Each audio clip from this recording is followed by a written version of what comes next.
How do you feel? Incredible. I won't forget that taste anytime soon. How do I sound? Convincing. I've taken the liberty of transfiguring your robes. As we discussed, you'll need the password from Scrope, who could be anywhere in the castle. You might look for Professor Kagawa. She's taken to badgering the poor elf about Quidditch in the hopes that he can convince Black to change his mind. Thus far, unsuccessfully. I see. But what if Professor Black sees me? Leave him to me. I shall tell him where to meet a liaison from the Ministry in Hogsmeade. That should give you plenty of time. Thank you, Professor. I suppose we'll meet again in the map chamber. It's rather strange to hear gratitude coming from Professor Black. I'll see you there. Now to find the headmaster's house elf.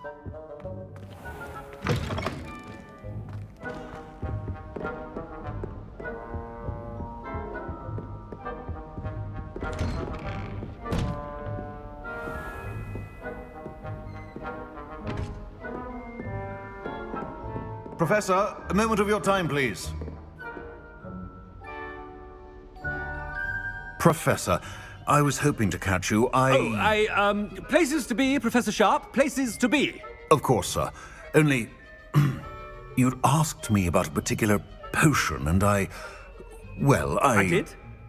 I did, yes. Well, spit it out, Sharp. I don't have all day. Probably best not to discuss it here, sir. I assure you, Sharp, you may speak freely. Very well.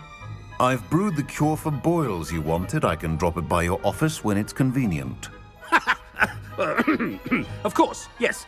No need for all the cloak and dagger. Simply have a student deliver it. A student. Very well, sir, if you insist. I do.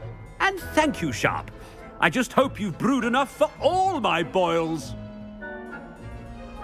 Now, to determine which student gets this rather unenviable task.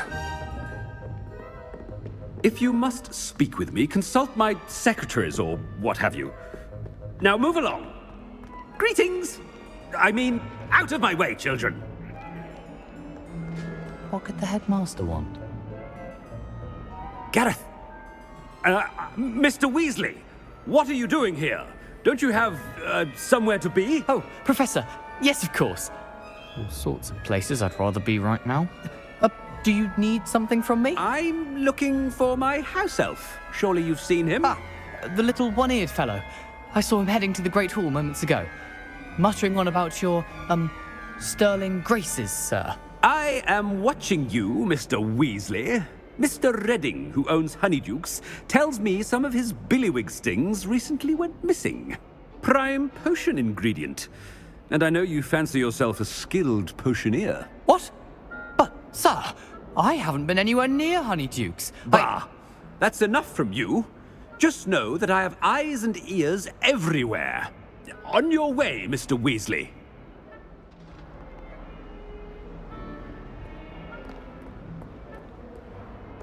Well, there's one for my diary.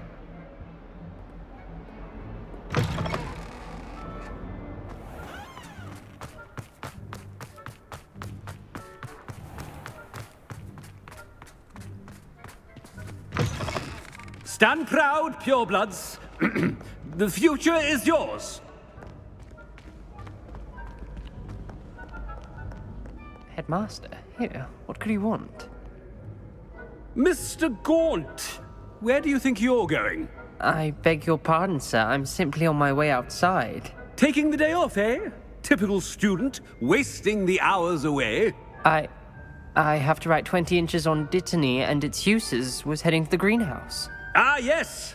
Mixed with bubo tuber pus makes a fine mustache paste. Yes, mustache paste. I find. Are you feeling all right, sir? You don't seem yourself. I assure you I am quite healthy, Gaunt. If I need a medical diagnosis, I shall head to St. Mungo's.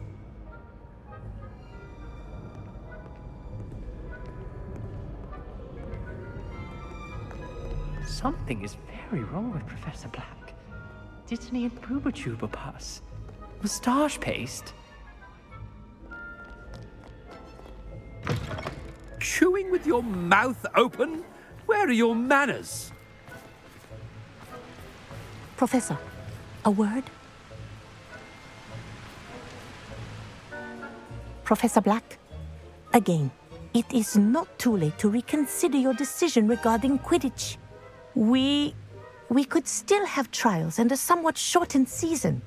It would be better than none at all. But the injury, Madam Kogawa. Professor, more than one student has taken a bludger to the head on our pitch. I dare say it knocked some sense into them. And they're fine now. The fact that it happened to be a pureblood, well, that's no reason to... What nonsense! That you would trivialize the health of a student over a silly game. A silly game? You are quite impossible sometimes. Sir, I've a good mind to write to the Department of Magical Games and Sports at the Ministry about you. Good idea. I can even provide the parchment should you need it. Now, where is my elf? Parchment? Very well, I will, and with pleasure. And I spotted Scrope in the Great Hall. Seems to be avoiding me. I wonder why. Good day, Madam Kogawa.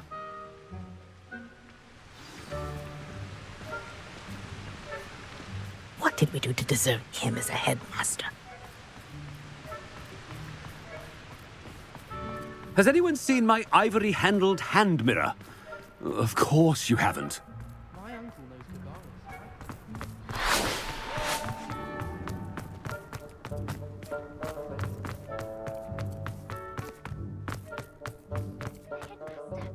I hope it's not about anything I've been doing. Miss Broom, a word. Oh, Professor, this is an interesting surprise. It's Bloom, by the way. Remind me of your area of affinity, Broom. OWLs are swift approaching. Charms, sir. Non-verbal spells. Might work on one that makes me disappear. Well, keep at it, Broom. And before you know it, you'll be as invisible as that new fifth year seems to be. They're not invisible, sir. I've seen them near the library. In fact, they help me with my, heavy books. Speaking of invisible, where's my blasted house elf?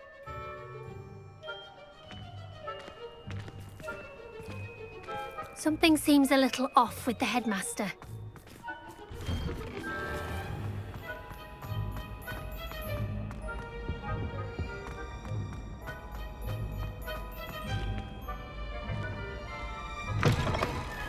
I haven't time for any of you at the moment. None.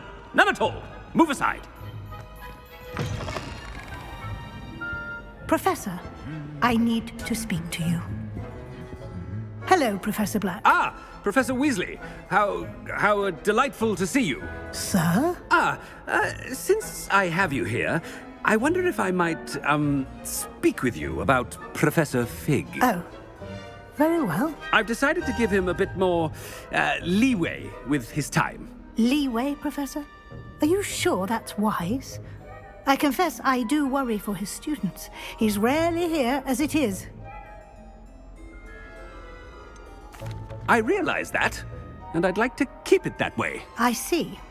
But, sir, if I may, I am wary of how much time the new fifth year seems to be spending away from the castle, supposedly on Professor Fig's behalf. I've heard unsettling rumors of their escapades.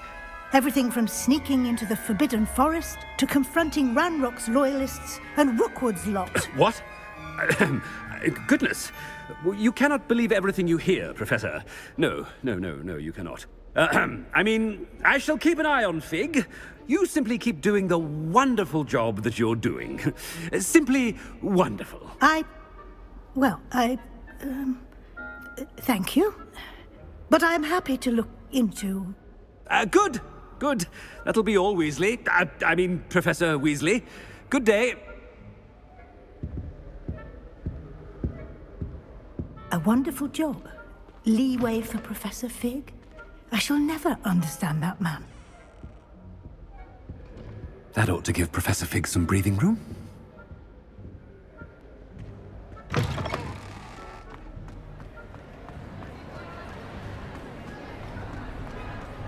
Professor Black is happy with Scrope's performance as his house elf.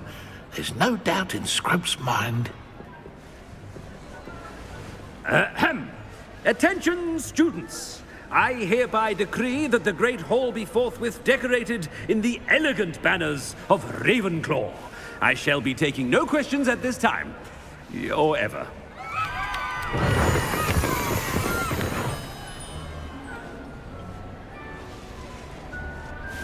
Scrope! Oh, greetings, Master. Remind me of the password to my office. Oh, but Master made Scrope swear never to tell anyone, even Master himself. And now I'm telling you that you can tell me. Yes, sir. Of course, sir. Scrope begs forgiveness. It is the Black family motto, Master. Right. Of course. Master does remember it. It's pure bloods forever, isn't it? Close, Master. Scrope thinks Master is indeed testing Scrope. It is always pure. Obviously. And, of course, as Master knows, in French.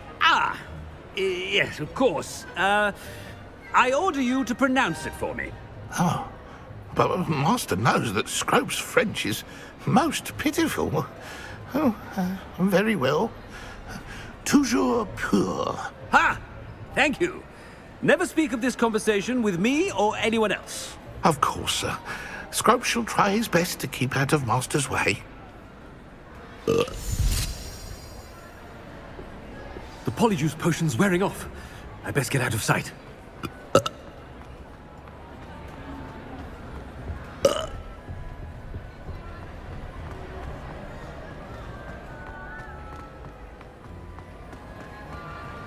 Made it just in time. It's wearing off.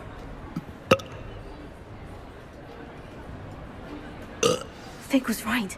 I can't believe it worked. Now, to speak the password to the gargoyle.